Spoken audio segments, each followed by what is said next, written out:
Je voudrais en terminant parler un peu de moi. J'ai accepté Christ comme Seigneur et Sauveur le 5 novembre 85 à 9 h.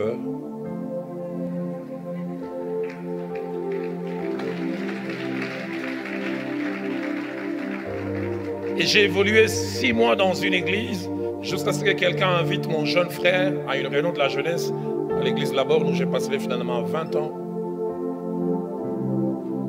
Et le premier jour où j'arrive à cette église, à la fin de la réunion, une parole de connaissance associée d'une prophétie est faite. Il y a quelqu'un qui est venu ici pour la première fois. Dans quelques années, il assumera des grandes responsabilités dans cette église. On était plus de 200 jeunes. Vous savez, quand Dieu vous parle, même dans la multitude, vous savez que ça, c'est pour moi.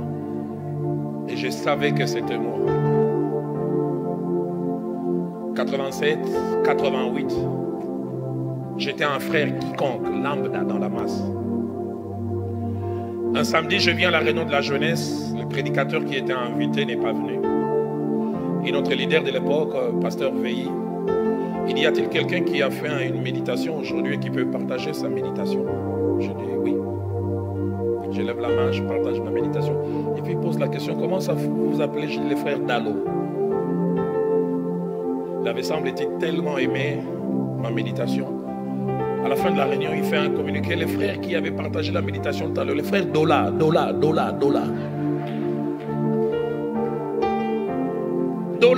il est où? J'ai levé, mais c'est... Et puis j'ai levé la main, j'ai dit toutes les lettres sont là, mais un peu renversées. C'est pas Dola, c'est Dalo. Il me dit, j'ai une petite équipe avec laquelle je prie chaque mardi. Et quand tu as partagé ta méditation, quelque chose s'est passé dans mon cœur. Je veux que tu joignes mon équipe.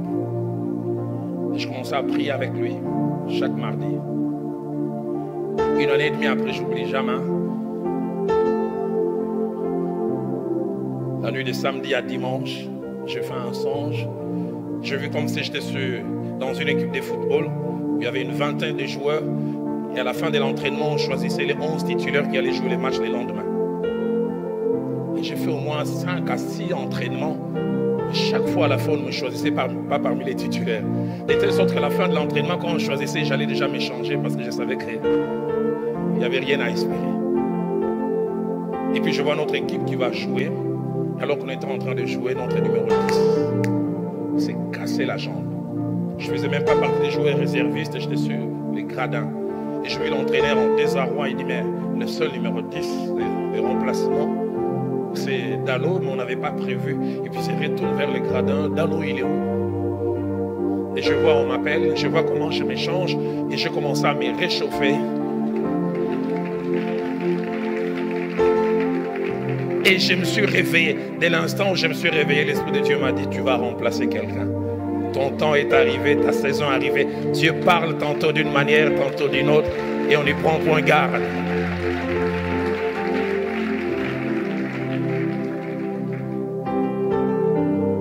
Et les dimanches arrivent au culte. Mon leader, le pasteur Veilly, dit, à partir de demain, j'ai séminaire à l'extension de la Borne, la première grande église de la Borne, pour ceux qui connaissent l'église des Larches. Et je commence demain, lundi, jusqu'à dimanche. Et je voudrais que demain, tu m'accompagnes. Tu m'as mis à cœur que tu sois le seul à m'accompagner. On va prier de 9 h jusqu'à midi. Et puis vers 14 h, on va aller au lieu de la réunion. J'arrive chez lui à 8 h 30. On commence à prier. En général, c'était quelqu'un bulldozer dans la prière. Mais il ne carburait pas. Plus tard, je suis qu'il faisait le palu. Vers 10 h, il dit, et Dalo prie seul. Je priais, puis vers midi, il m'appelle et dit, j'ai l'impression que je ne pourrais pas aller prêcher. Et puis il a pris une feuille, il a commencé à écrire une lettre avant de mettre dans l'enveloppe. Il dit, j'aimerais que tu lises avant que je ne te dérange. Je n'ai jamais oublié. Il écrit au pasteur titulaire, du moins celui qui l'avait remplacé parce que le pasteur titulaire était en déplacement. Il dit, ce jeune homme est pour moi comme Timothée pour Paul.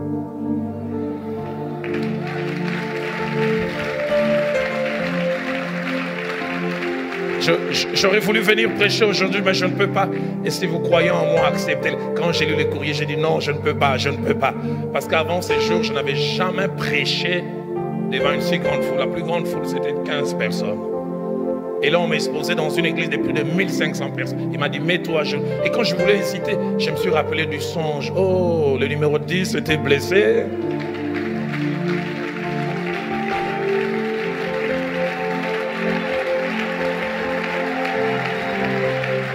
Je voudrais dire au Mathias, le temps arrivera. J'aimerais dire au Mathias, le temps arrive, mais ça ne s'arrête pas là. J'arrive ces jours-là, je n'ai jamais oublié. À l'époque, Dieu ne m'avait pas encore donné l'autorisation de bâtir mon corps. J'étais la moitié de ce que je suis aujourd'hui. Je vais avec ma Bible et les courriers. Je ne voulais jamais, je donne les courriers. Celui qui avait remplacé le pasteur titulaire, il termine de lire, puis il me regarde. Il me parle en lingala, je vais essayer de traduire ça en français, il dit petit. Il ne m'appelle même pas homme de Dieu, frère petit. Toi, tu sauras prêcher, c'est toi, toi.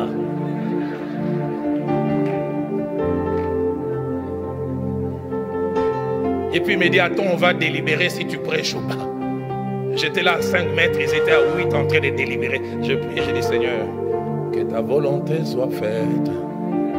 Je n'ai jamais oublié quand il revient, il dit, on a décidé, tu prêches, mais aujourd'hui c'est moi. Il ajoute, on te donne 45 minutes. Il me dit, petit, si tu dépasses 1 minute, il m'a appelé tout le temps petit, petit. Si tu dépasses 1 minute, il dit, je viendrai moi-même te prendre. Il a dit ça en lingala. L'eau dans bon français, on dirait quoi? T'es déraciné. 1 minute. J'avais préparé un message sur le baptême du Saint-Esprit et ses effets. J'ai prêché 32-33 minutes. J'ai fait un service de 7 minutes à 8. L'Esprit de Dieu a agi glorieusement. Les gens étaient remplis. J'ai jamais oublié une femme qui avait une forme de goitre et ça a disparu. Et j'ai regardé 43. J'ai dit, aïe!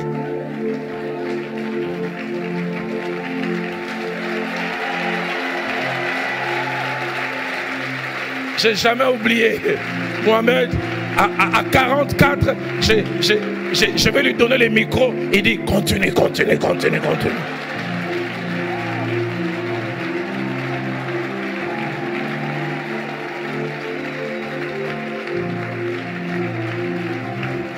Et ce qui me frappe, c'est qu'au moment où il m'avait introduit, vous savez, des fois, il faut donner la foi, non seulement en Dieu, mais la foi du prédicateur à l'auditoire.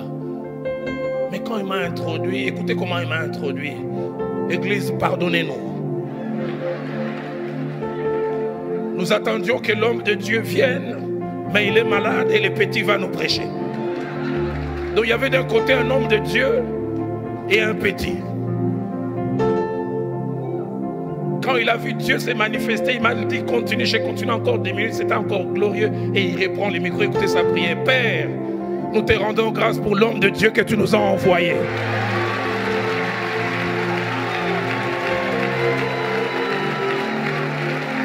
Quelle promotion! 1 heure avant, j'étais le petit. Et je deviens un homme de Dieu. Et il ne s'arrête pas là. Il dit même si pasteur Veille guérit, l'homme de Dieu va continuer. Et j'ai prêché comme ça de lundi jusqu'à dimanche. Et j'ai terminé dimanche, Mohamed. Je vais mercredi à notre église de plus de 1200, 1500 personnes. J'ai m'assieds dans la masse. Mon pasteur qui ne me connaissait pas, il ne savait pas que les secours étaient arrivés chez lui.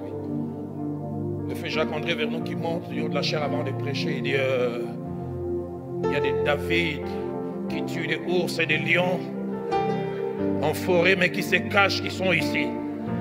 Il dit il y a un frère, le frère Dola, il est où? La même erreur. Le frère Dola, il est où? Personne. Il dit, c'est lui qui a prêché à Massina. J'ai levé la main, j'ai dit, les lettres sont là mais renversées, pas Dola, Dalo. Je faisais partie d'aucun comité. Et il m'appelle, il dit, vendredi prochain, j'aimerais que tu prêches. Et je vais voir ce qu'il y a dans ton ventre.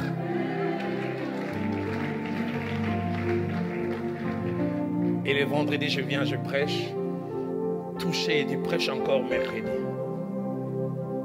1 année après, je faisais partie du comité de l'équipe. Et 2 ans après, je devenais son pasteur assistant. Mathias, laisse Dieu conduire les choses à son rythme.